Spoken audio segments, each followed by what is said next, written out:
makakalimutin ka ba? Feeling mo meron kang amnesia?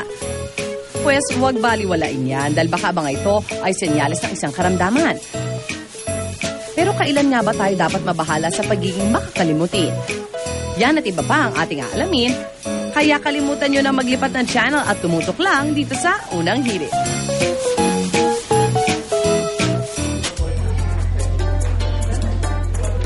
Ayan, mga kapuso, nakita ho natin, kung medyo alam nyo na medyo malilimutin ho kayo. Ito na ang ating doktor.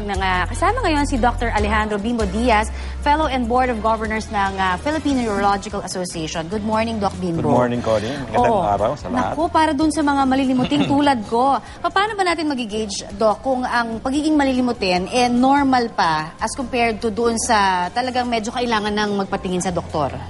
Yes, kasi sa panahon na ito, uso na yung multitasking. So, natural lang na sa dami ng iniisip, nagiging makakalimutin tayo kung minsan. Pero ang delikado ay pagka sobrang nagiging makakalimutin, especially nahihirapan na yung tao, yung medyo nagkakaedad na mag-store ng new information. Oh, okay. Kasi yung mga early dementia tinatawag, no? Alam nila yung mga nakaraan, pero mag-store ng bagong information. Yun ang nakakalimutan. Nalilimutan nila. For example, nilagay nila yung susi doon sa kahapon, hindi nila makita. Ayun. Oo, yung mga ganon. So talagang may mga ganyang pagkakataon. Hindi lang naman din sa mga tumatanda, di ba, Doc? Okay. Yun ang kailangan linawin natin. Yung lifestyle ba has got something to do with it also? Yes. So, sa paano paraan po? Importante yung good nutrition, okay? Maintaining a good body weight, for example. Physical exercise, hindi lang mental exercise. So yung mental exercise, learning new things always. Alright. Kasi ang utak natin may tinatawag na capability to create new brain cells. Alright. Nung araw kasi akala nila hindi. Ngayon, our brain cells can regenerate. For example, sa memory center, yung tinatawag namin hippocampus, may stem cell doon . Every day, gumagawa yun ng new cell.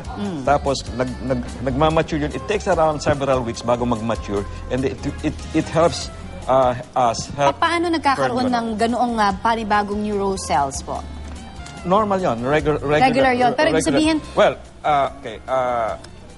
Isipin na, exercise can increase that good circulation. The opposite is chronic stress. Ayun, mga nasa-stress. Yes, pag chronic stress can actually kill pag sobrang stress, may mga substances that can kill the brain cells. Okay. So it inhibits yung tinatawag namin neurogenesis, creating new brain cells. Of course, meron tayong kailangang mga kainin na tama rin for us, no? Yes. Ano ho yung mga dapat na inilalagay natin sa ating list of menu? Mabuti na tanong mo yan, Connie. Kasi marami nagtatanong sa akin, kailangan ba mag-supplement parating ganon? You know, you don't need to supplement yourself. Kailangan lang na natin kumain ng balance, good nutrition. Katulad dito, eat more fruits and vegetables.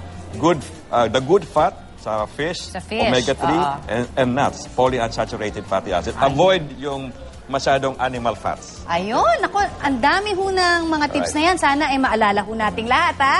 Huwag magiging makalilimutin at i-practice po natin ang tama hong diet and exercise, sabi nga ni Doc. Thank you very much kay Dr. Alejandro Bimbo Diaz. Isa po siyang Fellow and Board of Governors ng Philippine Neurological Association.